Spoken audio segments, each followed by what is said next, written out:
Hello, everyone. My name's Sarah McLean. I'm with the Students Association at Glasgow Caledonia University, and I'm in conversation here with Fashion Revolution of Glasgow University. So, can you guys introduce yourselves? I'm Martha. I'm the Vice President of the Glasgow University Fashion Revolution Society. We go by GUFR for short. Yeah. And I'm Caitlin, and I'm the president of GUFR as well. Nice, excellent. Can you guys tell me a little bit about what Fashion Revolution is? So, Fashion Revolution is a kind of like international organization. It's got various branches all over the world, and it is a kind of activist and campaigning group to try and campaign for better human rights and more of a focus on the environmental impact of the fast fashion industry. So they work kind of a little bit similar to maybe Exile. They're not the same kind of action, but like they've got branches everywhere, and they all kind of like have a shared mission and aim. Okay. Yeah. Can you tell me a little bit more about, you said they work for, so I see the umbrella is about fashion, but there's a couple of things that go into that, and one of them is human rights. So maybe you could explain a little bit more on the human rights about the fashion revolution. I mean, the whole reason that Fashion Revolution started was because of the Rana Plaza factory disaster. Oh, what's the Rana Plaza Can you tell me a little bit about that? Yeah, so it was a collapse in in 2013. 2013. And so this marks the 10th year of it. And it was this week. Mhm. And well, this week 10 years ago. And I think that was like the kind of it wasn't the first, and it wasn't obviously the last factory collapse, but I think it kind of stared everybody in the face, just saying, this is where your clothes are made, and people, like, a very visible people have died for these clothes. And I think that kind of was why human rights kind of emerged as like the main focus there. Mhm. Not only workers' rights, but innate, no human deserves anything like that to, potentially die in their workplace. So it's at the very core, I think, of Fashion Revolution, yeah. And as well, one instance, so it was a factory in Bangladesh that collapsed, and it was particularly kind of caught the attention of the international media because all of the workers had kind of spoken up before about kind of cracks in the building, like they'd voiced their concerns and said that they didn't feel safe in their working environment, and their concerns hadn't been addressed, and then the factory collapsed and loads of people lost their lives and loads more people were injured. So I think it kind of called attention to not just the fact that factories were collapsing and that this was a huge issue, but the fact that industry kind of, the big companies knew of it and weren't taking steps to protect their workers. It was that kind of added layer of, this is almost a deliberate thing. It's a preventable thing that's still happening. Okay, and it's still happening today. So we're looking at 10 years on from a place where where our clothes were being made, usually at probably pretty cheap cost, I'm guessing. It was, yeah, it sounds like. So they were putting more emphasis on the clothes and the cost than they were on the humans who were making them. Yeah, and I think it's because it's normally how many garments are made is how you get paid. So the clothes are valued more than people making them, really. Yeah. Yes, I see that. I see that. So with Fashion Revolution, what are some of the things that you want to see happen as part of the action that you guys take? I think one of the big, I don't know if there was quite a famous like documentary a few years ago called The True Cost. And I think that kind of like aligns quite well with one of Fashion Revolution's main aims, which is to make it really visible, the true cost of the fast fashion industry. So that was one of the issues about the Rana Plaza disaster, is that people weren't aware that this was happening really, or at least people in the West and the people, us who are wearing those clothes that were made in those factories don't necessarily know that that's happening. So I think one of their main kind of like foundational kind of objectives is to make it really visible, to draw attention to the fact that this is how your clothes are made. Like they have a kind of online campaign which is like a hashtag like I made your clothes, which really spotlights factory workers so that you can actually put people's faces to the kind of label of like garment industry workers. So I think that's one of the kind of, the main kind of underlying objective, which feeds into everything else. What else would you say is important? Yeah, I mean, I definitely think transparency, and I think they really do work a lot within policy. Like they, at least Fashion Revolution Scotland work a lot within policy and things like that to really, channel change, because I think a lot of it starts in the countries here, not where clothes aren't made, but where, we're some of the biggest consumers in Europe. So I think it's important to start there. I think as well, they're really having Fashion Revolution is really good just for like having a kind of space for everybody to learn. Like it's not, you don't have to be like fully involved in it to find out little bits. Yeah, and to access resources and information. Like a lot of what they do is kind of like pressuring governments, like you say, with policy kind of work, and also supporting other charities, stuff like Labour Behind the Labels. So they kind of like act in lots of directions, if that makes sense, and they try and help people on the ground, but also try and engage people in countries like the UK and Scotland to engage with the wider objective as well. Okay. So, but from what I'm hearing, you guys are talking about fashion, because fashion's a lot of things, it sounds like. Fashion's a business, it's an industry. It also sounds political. Fashion's political. But what about fashion as a personal statement, as an artistic endeavor, I guess you could say? Is that lost in fashion revolution? How does that balance when we look at fashion as being an industry that might be harmful? I think that's a big, the reason that we care about fashion is, of course, like you have to have a kind of clothing industry because people have to have clothes, but the fashion industry has a kind of other connotations, I'd say. Like fashion is, as you say, about artistic expression. It's a more of a kind of art form. Like people study it as a artistic degree and qualification and everything like that. And I think what Fashion Revolution really campaigns for is a circular economy when it comes to fashion, a kind of circular fashion industry, so that which is to mitigate the environmental impacts. But I think if you kind of think about that in terms of, trends, like stuff like how stuff from the 80s and the 90s is now in fashion now, like keeping it as a kind of like cyclical, that's the word, kind of cycle. That's what's really important, is that we already do that in terms of the clothes that we like to wear. We already like wearing kind of like, well, at the moment it's like, what is it, like low-waisted jeans from the noughties, that kind of thing. And you see those things cropping up in vintage shops and on Depop and online and things like that. Like that's what people gravitate towards to express themselves, and people do follow trends in that way. And it's kind of making sure that that we don't, you pay heed to that fact. So if you're wearing something to the style of, something from the 90s, like little kind of crop tops, that kind of thing, that it makes sense to wear those actual clothes from the 90s rather than for a fast fashion brand to create a new version of that. I think it kind of like all feeds into each other in that way. Okay, so you still can be fashionable while still being thinking about the sustainability and the human rights aspect of fashion. Is that correct? Yeah, I think as Yeah. well, it used to be there was like 2 seasons, of clothing or fashion. And now, there's fashion weeks that feels like every other week, and I think that also the problem is not with fashion, because that's, as you say, it's something people love, it's something people care about. We all have to wear it. We all have to wear clothing. But it is like the kind of model of fast fashion specifically that's just exacerbated all the problems that were originally there. And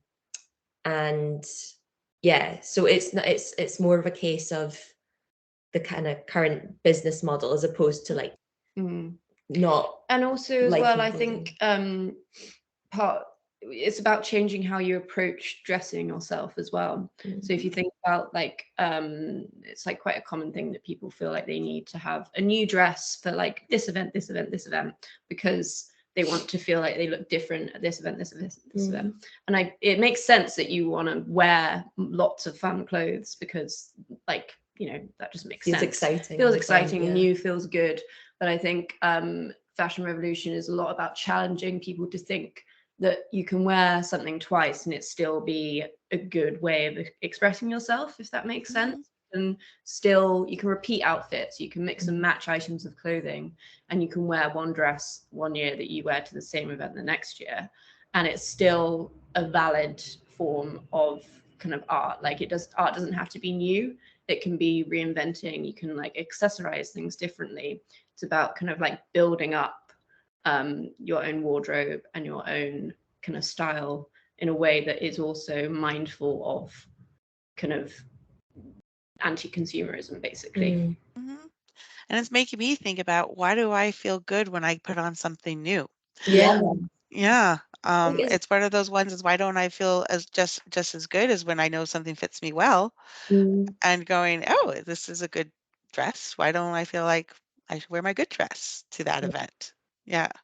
I think But because it's like you can feel new, but like I think fashion revolution have been so good. I mean, for me kind of personally, like there's so many other ways to like shop, you know, so like yeah, rewear, like shopping your wardrobe, but also there's secondhand, you know, there's so many rental models kind of coming up now. Like I know people like a flat who have a rack of clothes, um it's mostly dresses and things like that, and they just put them up on the rack, and then people just take them for other events, so that they're always wearing something new, but it's, you know, it's uh-huh. from their friends, it's from their flatmates. um, Oh, so I think there's fun ways, you know, to have new without it kind of contributing to any more kind of consumerism or buying something more. yeah. So you still can be expressive, especially the idea of sharing clothes, Yeah. or loaning clothes. That's very it's something that I think is growing, and that Yeah. it probably, well, you know what, it always existed. Yeah, exactly. Yeah, I mean, I remember sharing my sister's clothes, Yeah. like getting so excited when she let me have her shirt that I was dying to wear, and she let me have a go of it. So yeah, so we all have these sort of things, but it's just saying that those feel good too, as opposed to, why does it feel good when I wear a new dress? Well, it feels also good when I get that dress that my friend was wearing that looked awesome in, and now I get to go in it. Yeah. So yeah, it's true. Excellent. You talked a little bit about the circularity model. Could you explain what that is, with in regards to fashion? It's basically about kind of thinking about the waste in fashion. And there's kind of like there's always impacts of the fashion industry to do with like the water that's used to create a pair of jeans, or that kind of thing. But there's also a huge issue about like all these clothes. So that's a negative environmental impact. But there's also, even if you kind of took out all of those things, a big issue in the fashion industry is that we use clothes and then we throw them away, essentially. So they don't get fed back through into a circular system. So even when you donate clothes to charity, you think that's you feeding back, and then somebody's going to buy those. Da, da, da, da. But often it doesn't work that way. And Caitlin wrote her dissertation on this, actually, so she's got a lot of knowledge. But it's I think waste is the key word in that. I Yeah. was just reading up on that too, about what happens to our clothes when we give it to a charity shop, Yeah. many times. Yeah, 80% of what's donated to UK charity shops ends up in landfill. And often that landfill is not in the UK, but, you know, in kind of formerly colonized countries a lot of the time. And I think, yeah, waste is definitely a major part of it. But I think the real struggle kind of, I think Fashion Revolution are kind of having within policy, and engaging, is that waste to like policymakers and politicians means like kind of, I don't know, like big industrial. Yeah, it looks like a landfill. Yeah, it looks like a landfill. So I think it's hard to engage, or, it's not hard, like, we can understand it, so hopefully they can too. But there's a very human aspect to it, and the clothes take up so much space, and also they carry a lot of meaning in themselves. And I think, yeah, I think within circular economies, it's quite hard to use the clothes that we currently have, so like like a lot of the mixed fibers means you can't actually, you couldn't like put it back to the fabric and Yeah, you can reuse break it Yeah, you down. could break it down. So it is hard to kind of keep the stuff in rotation, because you Yeah. literally can. And they get the clothing made right now is obviously very poor quality. So it does get, after maybe about 10 wears, you can notice like a definite kind of rundown of the item. But yeah, I think it's engaging with policymakers to make sure that they understand that waste is more than just, Yeah. Yeah. bins, and And just that's Sludge. yeah. Yeah, and that's another thing as well, is I think as much as you can try and be kind of sustainable when you buy clothes, and like we've said, sell them on Vinted or something once you're done with them, or give them to a charity shop or give them to a friend, it is also really important to be mindful of the actual clothes that you are buying in that first place, because like you say, if they're kind of made in the last 10-20 years and they're like whatever it is, like polyester, like that's less likely to be able to be broken down. Whereas if you're buying a leather jacket from a vintage shop that's lasted since the 80s, and it's going to continue to be worn, do you know what I mean? Like those clothes are made to last. So buying a secondhand, like it's survived thus far, it probably will survive for a lot longer and can be handed on, and is much more likely to be able to feed into that circularity of fashion. But equally, if you are buying, this is like the whole thing about slow fashion, is that you can buy new, like there are so many brands now, granted they are often more expensive because they pay their workers what they should pay them, and they use more sustainable materials and stuff like that. But if you buy like a t-shirt that is made from recycled materials, then it's already a part of that circular system. So you've got to try to like buy into the circular system in the first place, I think, to Okay. access it often. Yeah, so we need to think about when we're getting clothes. What I'm hearing is about the quality of the clothes, what they're made up of, and look for better quality, because because it's probably going to be mean that the workers get paid more, and also that it will last longer and be able to be reworn by other people even after myself. Is that kind of encapsulating? Okay. Yes. So it's about thinking about clothes as just objects to be worn and then tossed. Yeah. That's what I get. Yeah. I think it's also important to say here as well is that like the fast fashion industry does exist because it is needed to a certain extent. Like cheap, accessible clothes are just like it's needed for certain people.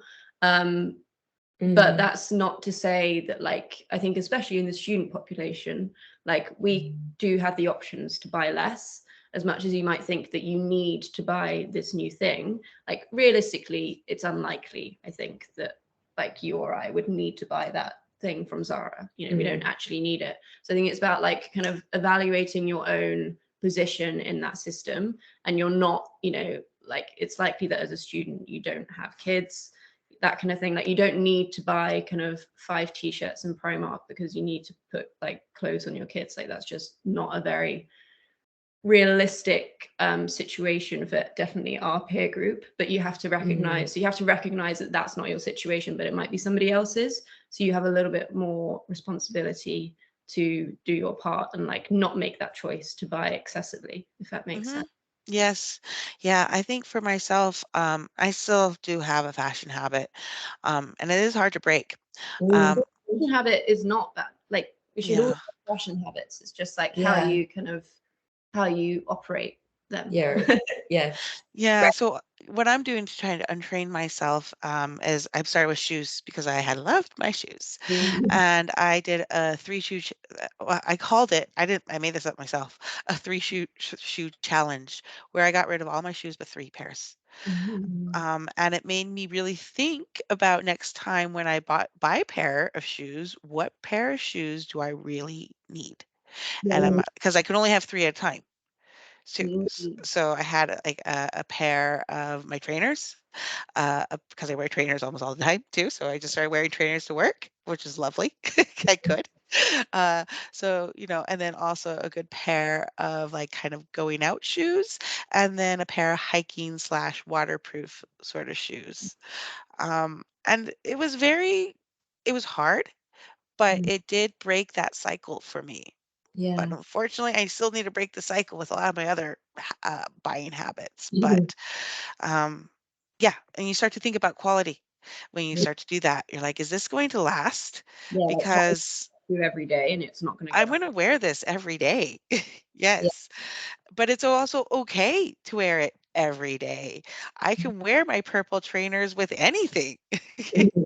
and that's okay, because it's okay. Because I And say it's okay. I Yeah. think it's value back to, like, well, for example, the shoes themselves, they're, we're meant to be using these all, like, obviously we have to go out, or, we have to wear clothes all the time. And I think having like a kind of more thinking like that and not buying as much definitely kind of makes you value what you do have, Mhm. yeah. which can hopefully mean that you're more likely to kind of want to keep it, in circular And also there's like the waves. cost per wear aspect of Mm. everything as well. So if you're Mhm. buying fewer pairs of shoes, like to use your example, um, like you're gonna have a little bit of a bigger budget to invest in like a good pair of shoes that will last you, like a pair of DMs that are gonna just last for eternity probably. And if you wear those shoes every day and say they cost you that like extra 20, 30 quid, whatever it is, like your cost per wear is going to be so tiny, like when you think about it. And I think that's something to really bear in mind. If you buy a dress on ASOS or whatever it is for 20 quid and you wear it to that one party, that's cost you £20 for that one wear, and you never wear it again. Whereas if you buy something that's a little bit more expensive and is more versatile and you can dress it up, dress it down, all that kind of stuff, then your cost per wear is going to be a lot lower. And if that's kind of a better way to think about things, if you're able to. Yeah, that's real helpful because I do love that was where I learned is that I do love my cheap shoes. Mm. But I kept buying cheap shoes, which meant that I actually was spending a lot of money on shoes. And my cost per wear was so those 10-pound pre-marked pumps that I bought, cheap, excellent. But that was just £10 and I got two wears out of them. Yeah. Mm. So yeah, whereas opposed where if I buy a nicer pair of fancy shoes, and I can wear them at all the kind of the dressing up places I have to go, then they might have cost me maybe 50, £100, but cost per wear Yeah. is less than £5 a wear. Yeah. Yeah. So yeah, I like that thinking because I think sometimes we think about how, and now and in this day and age of the cost of living crisis, we do think about money Yeah. and how we can make it go farther. Mhm. And sometimes it's easier to go to a pre-mark to get Of course. Yeah. something because we also get a little hit of dopamine too, I think. At least I do. But then that's where I have to start questioning myself on that. But yeah, but at the same time, am I really saving myself money Mm. Mm. Yeah. I think with the fast fashion I'm buying? Yeah.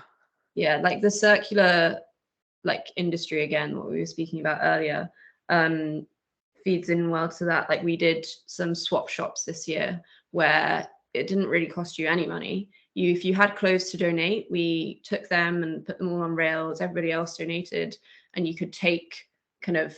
We did a few different systems, but like if you say you'd bought 3 items, then you could take 3 items home.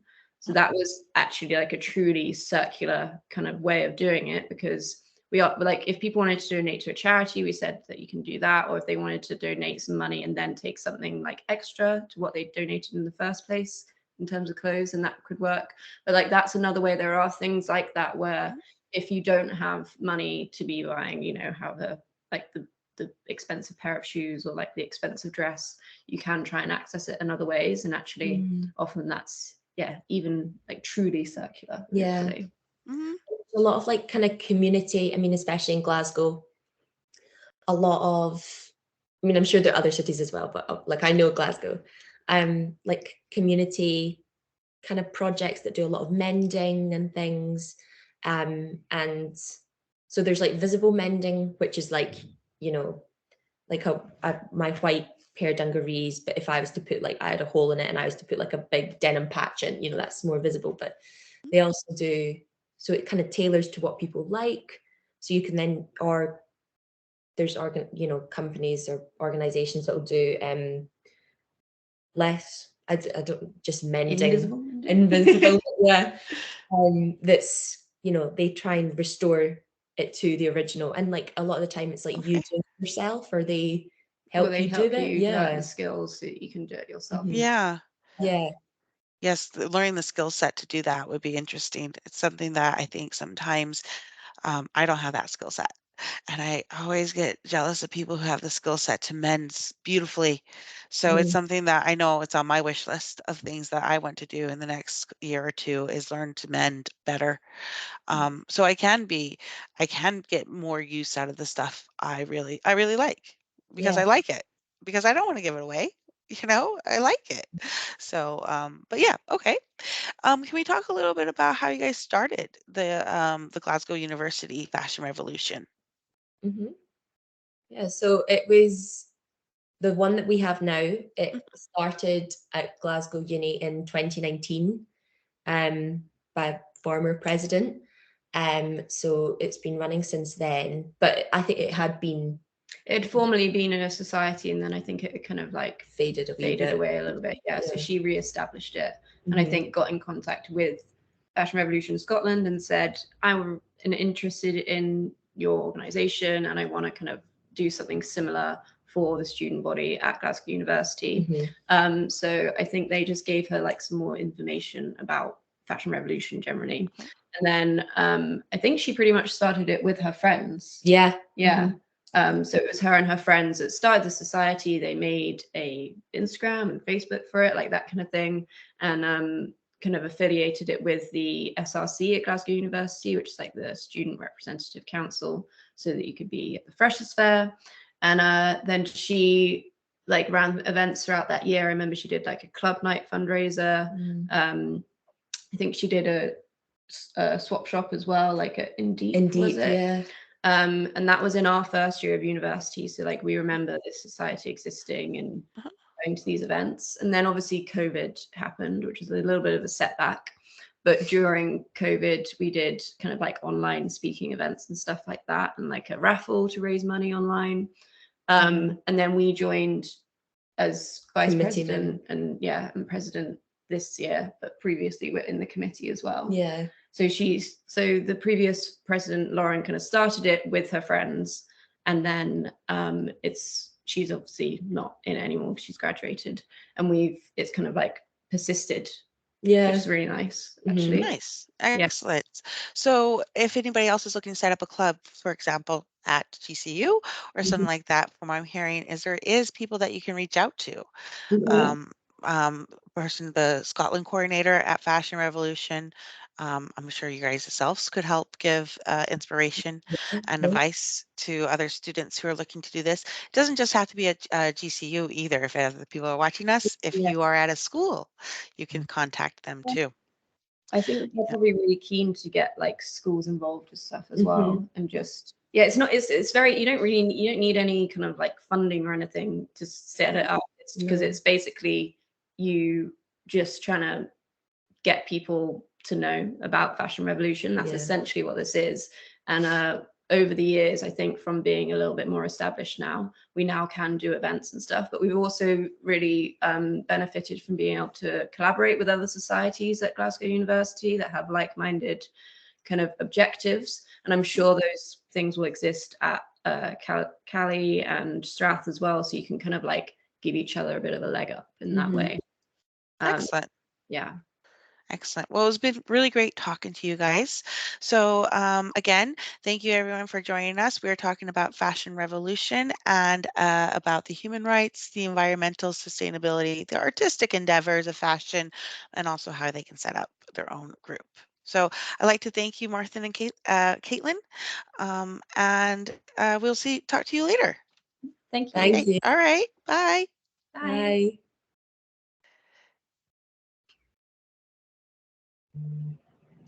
Okay. The recording, I think, has